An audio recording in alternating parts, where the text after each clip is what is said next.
Hello and welcome to the Journeyman Project 3 Legacy of Time. I'm BMZ for Gamers Embassy, welcoming you back to this Let's Play. So we began our search for the legacy in Shangri-La, and we're now here in the steam tunnels underneath a greenhouse looking at the roots of a wishing tree. And you know what? This is all well and good, but I think we're going to go ahead and make a time jump and check out El Dorado. Whee!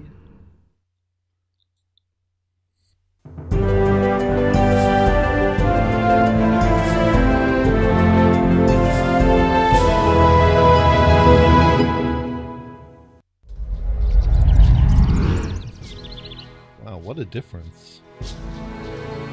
Agent 3 said this city was El Dorado, the fabled lost city of gold. The legend of El Dorado grew after the conquistadors came to Peru in 1530 to plunder the Incan Empire. Driven by rumors of a gilded city whose roads were lined with gold, New World conquerors continued to ravage the continent of South America after the genocide of the Incas.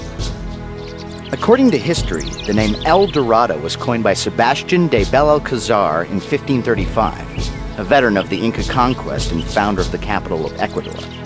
He met an Indian who spoke of a king that sprinkled his body with a fine gold dust before bathing in a sacred mountain lake. On hearing that, Belalcazar called the mysterious king El Dorado, the Golden Man. Today we know that man as George Hamilton. Yeah, you get an interesting history lesson there, and you do learn some good stuff. But we're not exactly blending in here, Gage. Sorry, but I don't think your gleaming smile is a sufficient disguise. Besides, a Spanish conquistador might come along and take your fillings. We need to find someone native and capture their image with the chameleon device. This is the farm plateau we visited earlier. We know that most of the fighting occurred over the temple of the Central Plateau. I think we should search there for the artifact. Yeah, that's a good idea, Arthur. It makes sense. Let's head back down to where the well was. Judging from these fertile fields, I would say that the natives have mastered irrigation. Having seen the well system firsthand, I would guess that they're using underground aqueducts to bring water from the mountains. What's that near the well, Gage? Is that a South American mountain sloth? Be careful, they're rapid nappers.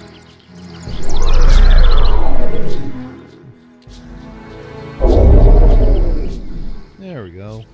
Now he looks like a farm boy. And no, we are not calling ourselves Luke.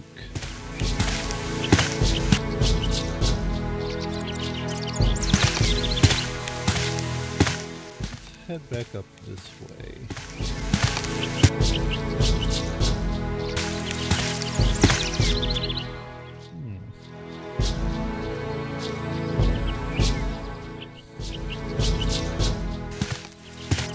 I think if I had a nose, I'd be holding it right now.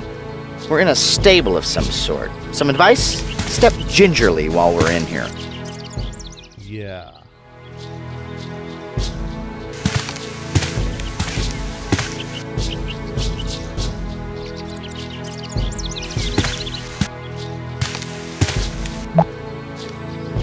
Gage, I don't see this town on our map. Why don't you ask the nice man sharpening the large scythe for directions? Oh, yeah. And we've also captured his image in our database. So let's talk to him and see if we can find out stuff. Acheo, there you are. Son, I can tell by your drooping eyes that you were sleeping. Were you out late last night visiting the shaman again? Remember, you have many chores today. Harvesting the crops that Doawalpa provides our people is hard work. I cannot do it alone. Whoa. Father, what does the shaman do? Lately, I would imagine that you know him better than I. Anyhow, the shaman is the one who speaks to the spirits. Son, I know you have been going to see him. It is good that you are interested in the stories of our people. But I cannot reap Tawalpa's bounty alone. I need your help. Don't worry. I'm not forbidding you from seeing the shaman. Just tend to your chores. Well, you know, that makes a lot of sense. What is a Toahualpa? Tawalpa is the greatest of the four elemental spirits. She is the earth, the strength of stone, and the wealth of soil. It is she who causes the ground to be fertile and the crops to grow. Next time you see the shaman, ask him to teach you more of the spirits. Yeah, that makes a lot of sense. Goodbye, Father. Acheo, I'll see you at dinner. And don't take any more naps. You've daydreamed enough for today.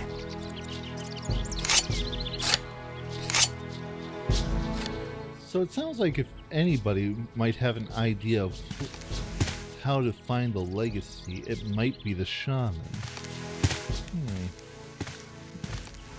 Let's head over there here to see if we can talk to him. At the very least, we can find out about the spirits. If we find out about the spirits, we might find out something that helps us find the legacy.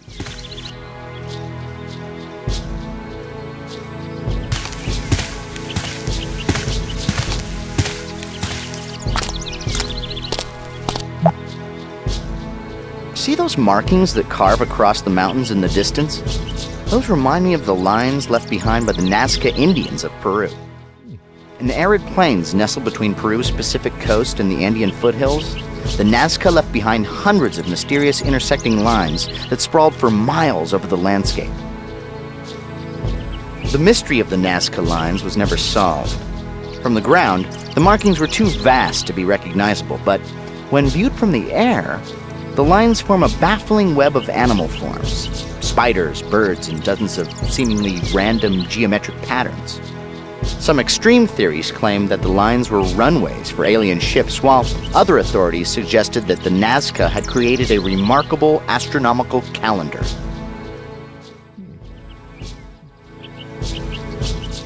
That is one of the great mysteries of the world. So hopefully you guys can do some research and find out more about the Nazca yourself. And now you know. Sorry.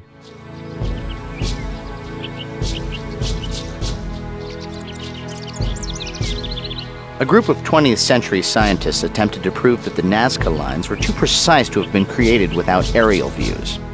They believed the Nazca used simple flying devices, and to prove this, the scientists succeeded in creating a balloon made from only natural resources. It appears that the El Dorado people have actually mastered ballooning. They may have shared the technology with the Nazca before their untimely demise. Yeah, that would make a lot of sense. Those balloons rise along the rope rails to the other plateau. It actually looks very safe, but before we go, let me tell you a sad tale about a little balloon called the Hindenburg. Yeah, the Hindenburg was filled with hydrogen. I don't quite think we have to worry about that, Arthur. Let's get in and head over to the other side. Whee!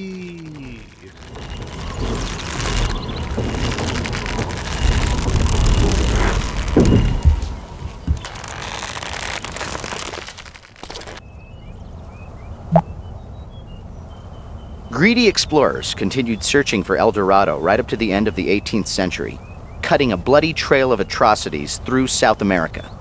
However, none would find the lost city. Disease, dissension, native resistance, and malnutrition would eventually decimate even the most well-prepared expeditions.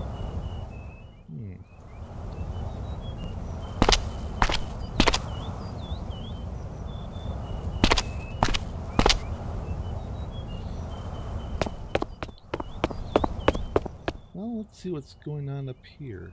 Well, looks like there's somebody in here. They might have an idea of what's going on.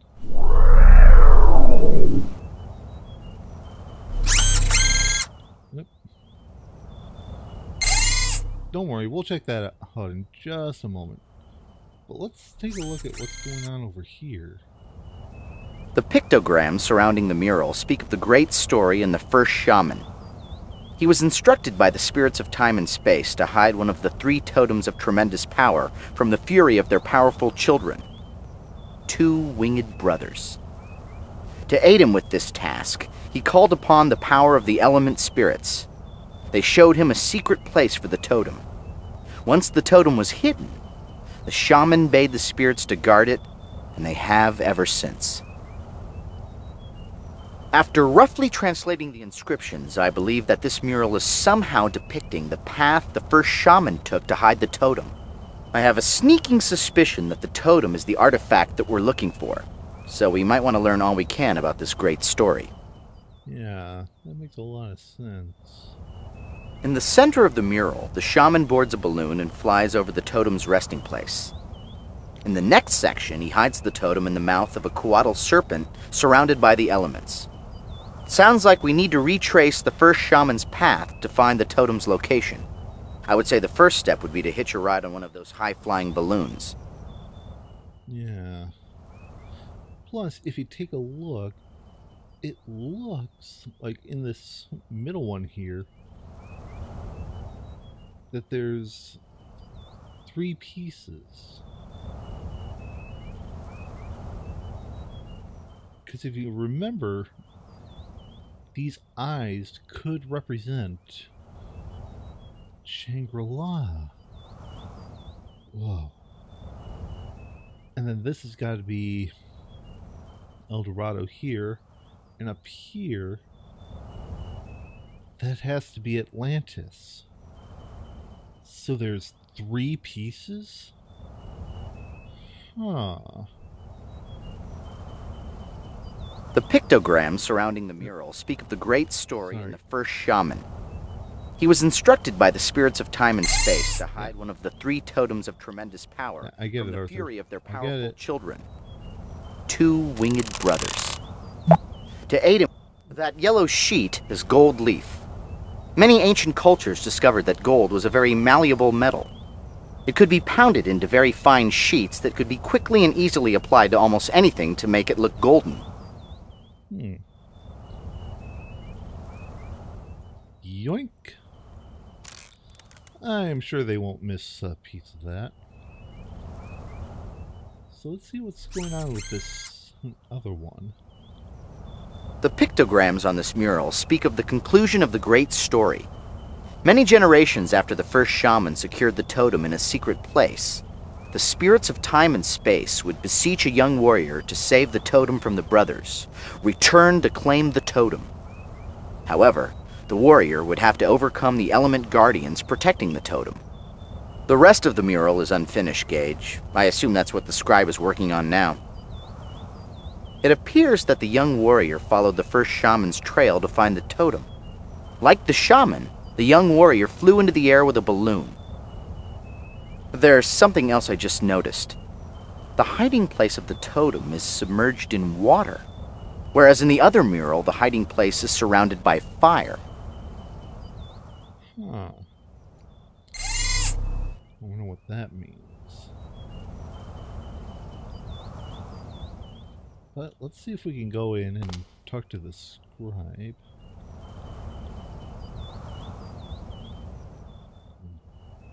Also, peer down this hole. That's got to be it. That has to be where the legacy is hiding. That's a pretty far jump down. I don't think we're gonna just go and take a leap of faith. Let's see what the Scribe has to say. Who's there? Ah, a jail. Well, I suppose I can take a few minutes of rest. What can I do for you, boy? What are you working on? Normally, I would be working on my pampas on a beautiful day like this. But today, I have the honor of finishing a story that has not had an ending for many generations. Tell me the story. It is the oldest story known to us. It is a long tale, Acheo, and unfortunately I do not have long to tell it. You see the shaman often. Ask him about the great story when you see him next. Uh-huh. The great story. That should give us some clues as to getting to the legacy. Why has the story never been finished? All of the past shamans of our people have seen visions of the story, but the spirits have never revealed the ending. It has been unfinished for generations. But soon, we will know. Pompous? What do you mean? I think you're quite modest. No. The Pampas. The vast plains far below the plateaus of our city. All the stories told to me are recorded onto the Pampas. Imagine the sprawling flatlands below us as a great canvas where I draw the histories of the world.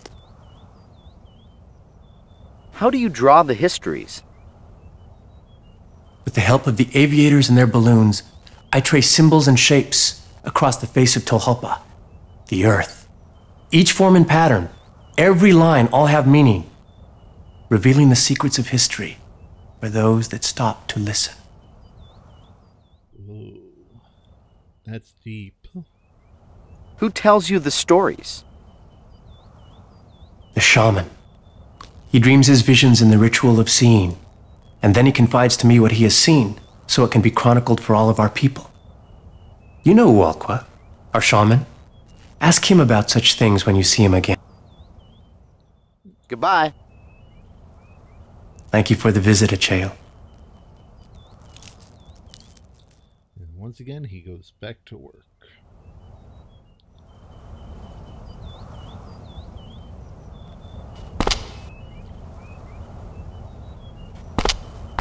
Let's go and see if we can... Gage, hold my purse. I'm going to take a picture. Yeah, that's not going to happen, Arthur.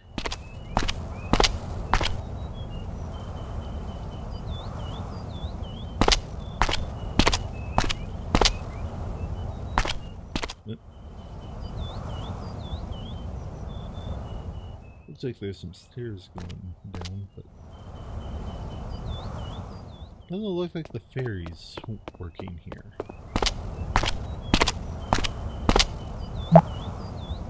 Apparently that section of town isn't allowing visitors.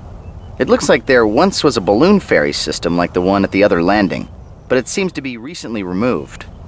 I don't think we'll be going over there. Yeah, it's probably just as well. This seems to be the area where the fighting was. So let's keep our attention focused more over here.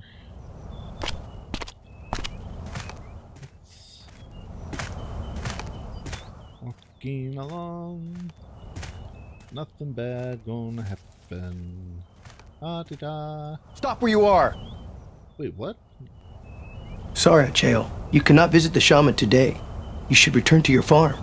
Soon it will be dangerous for you to be here on the Central Mesa. Well, let's go ahead, capture his image, and then talk to him. But sir, why can't I see the shaman? The shaman is inside the aviary, completing long rituals. He is not to be disturbed. Senor Scowls is taking his post seriously. We can either try to sweet-talk our way past the guard or figure out a diversion. I think we have to get rid of the guard somehow.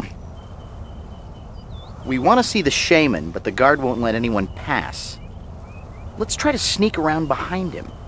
Maybe if we walk quietly through that bush between the wall, he won't spot us. Maybe we can put the guard to sleep. Gage, go talk to him about your love life.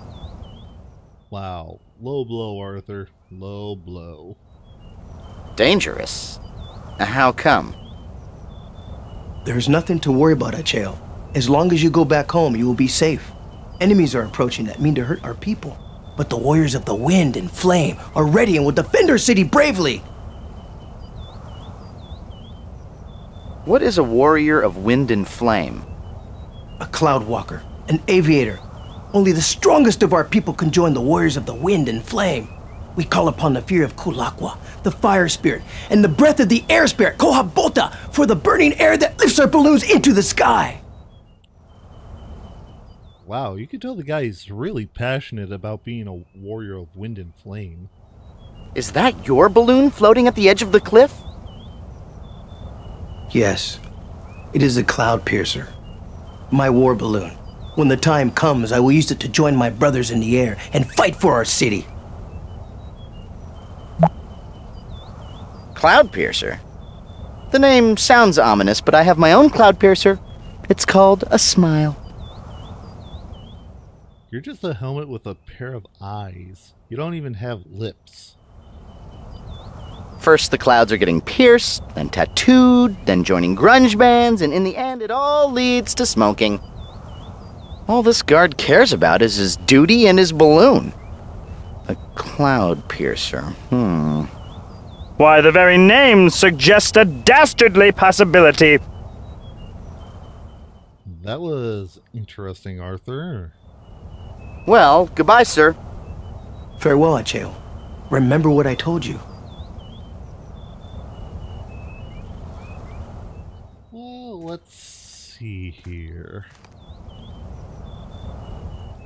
Aha, we can slip behind. Let's cut the balloon's mooring rope. That should divert his attention. From behind the bush, he won't hear us giggling. Yeah. Because, I mean, there's the balloon. There's a convenient line. Was that a blade in your no-time pocket, or you're just happy to see... Gage, stop chewing on the rope.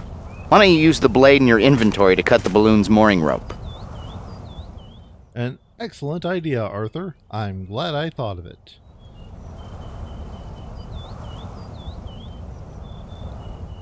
Hee.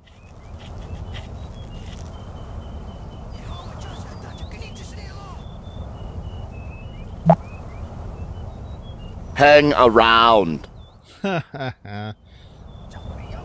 Hey, let go! You're unraveling my sweater!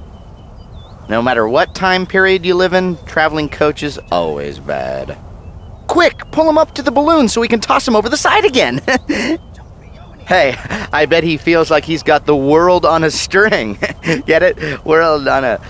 I'll be quiet now. Yeah, why don't you do that, Arthur? But yeah, he's now distracted. So we'll just slip around this way.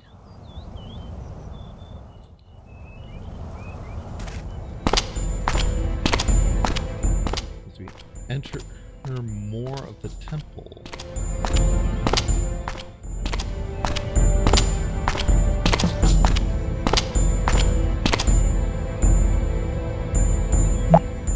Whoa. I thought gargoyles were made of stone. This one's made of mean and ugly. Yeah. Well, we'll go ahead, capture his image. And I think on that note, we're going to go ahead and wrap this episode up. So, until next time, this is Breakman Z saying thanks for watching, and may your save files never be corrupted. Take care, everybody.